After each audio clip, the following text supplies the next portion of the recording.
Alors, les nombres en écriture fractionnaire, là non plus, on ne va pas faire le cours complet. On va juste revoir très rapidement comment on procède aux 4 opérations avec des nombres en écriture fractionnaire.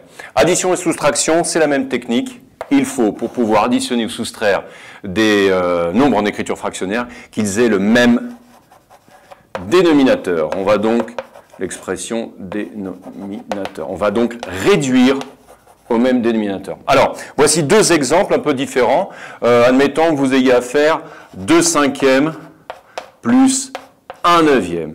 Là, en l'état actuel, vous ne pouvez pas additionner, puisque les dénominateurs ne sont pas les mêmes. Donc, on va réduire au même dénominateur, essayer d'avoir le même dénominateur. Ici, on a 5, ici, on a 9. Et bien, la technique, c'est de, ici, multiplier par 9 le dénominateur, et ici par 5. Mais attention, une fraction, vous n'avez pas le droit comme ça de multiplier par 9 parce que ça vous chante et ça vous arrange. Vous pouvez multiplier par 9 au dénominateur si vous multipliez par 9 au numérateur. Pareil ici, j'ai multiplié par 5 au dénominateur, je multiplie par 5 au numérateur. Ce que je fais en rouge, je le garde dans ma tête et j'écris directement à la ligne suivante. 2 fois 9, ça fait 18 sur 45, moins 5 sur 45. Donc c'était plus, voilà.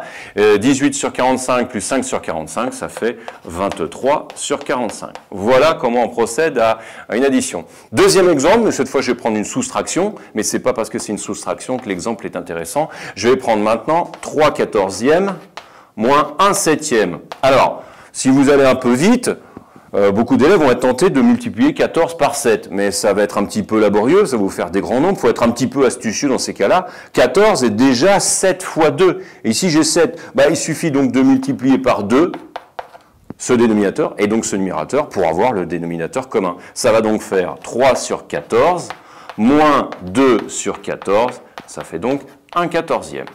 Voilà, addition-soustraction obligatoire, passer par le dénominateur commun. Multiplication maintenant. Alors, admettons que vous ayez à multiplier 3 demi fois 5 quarts.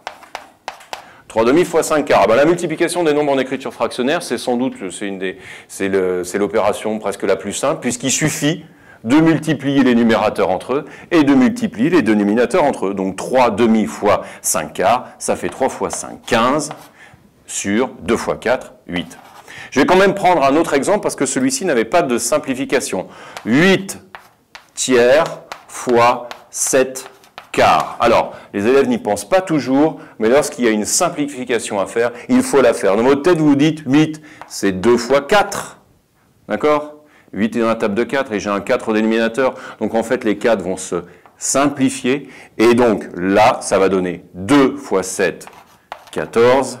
Et au dénominateur, le 4 a été simplifié, il reste 3, 14 tiers. Il vaut mieux le faire comme ça, parce que si vous ne le faites pas, vous allez vous retrouver avec un grand dénominateur, un grand dénominateur, un grand numérateur, qu'il va falloir simplifier après. Donc on simplifie le plus tôt possible. Je termine avec la division. Alors, admettons que vous ayez 4 cinquièmes divisé par 11 sixièmes.